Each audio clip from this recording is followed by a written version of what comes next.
Welkom bij Kikker TV. Vandaag zijn we op het Sun College om te kijken welke opleidingen er allemaal zijn. Welke beroep kan je hier beoefenen? Nou, als je echt een beroep wil uitoefenen, dan moet je natuurlijk eerst even een opleiding gevolgd hebben. Maar wij bereiden voor op een beroep. Als je in het VMBO zit, dat staat ook voor voorbereidend middelbaar beroepsonderwijs. Dus we leiden niet op tot een beroep.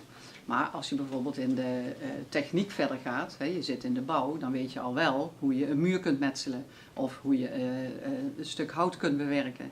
Of als je de afdeling voertuigen, dan weet je al aardig wat van auto's af. Dus als je in de metaal zit, je bent nog geen metaalbewerker, maar je weet al wel de beginselen ervan. En als je een keuze maakt om in het middelbaare beroepsopleiding daarvoor verder te gaan, dan kun je daarvoor kiezen. Wat wordt er hier gedaan aan dyslexie? Nou, best veel. Want de leerlingen die hier komen en die nog niet een dyslexiepas hebben, zoals we dat dan noemen, die kunnen eerst een test afleggen.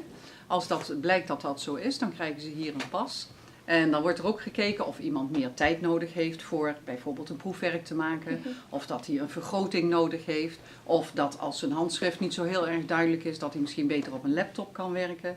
Of een proefwerk mondeling af kan nemen. Want ja, als het lezen echt heel moeilijk gaat en je snapt de vraag niet, maar door een mondeling te stellen weet je soms wel wat de vraag is en dan kun je ook het antwoord geven. Dus de begeleiding is daar wel, proberen we daar zo goed mogelijk in te zijn. Sommige leerlingen hebben ook geen boeken, hebben cd's, zodat ze dan het kunnen luisteren.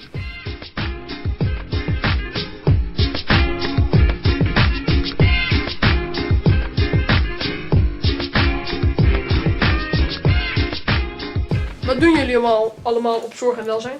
Nou, je hebt verschillende thema's en daar krijg je verschillende boekjes van. En bij die verschillende boekjes, dan moet je bijvoorbeeld, ik heb bijvoorbeeld nu het boekje woonvoorzieningen voor gehandicapten. Dus dan moet je leren hoe je mensen moet wassen en hoe je ze van bed naar rust moet doen. En Richelle heeft bijvoorbeeld een boekje, welk boekje heb jij? Sport. Sport. Nou, dan moet je ook eerste klasse schimles geven.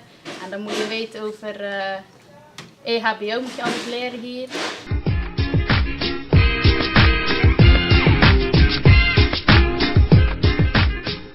Wat houdt dit vak in?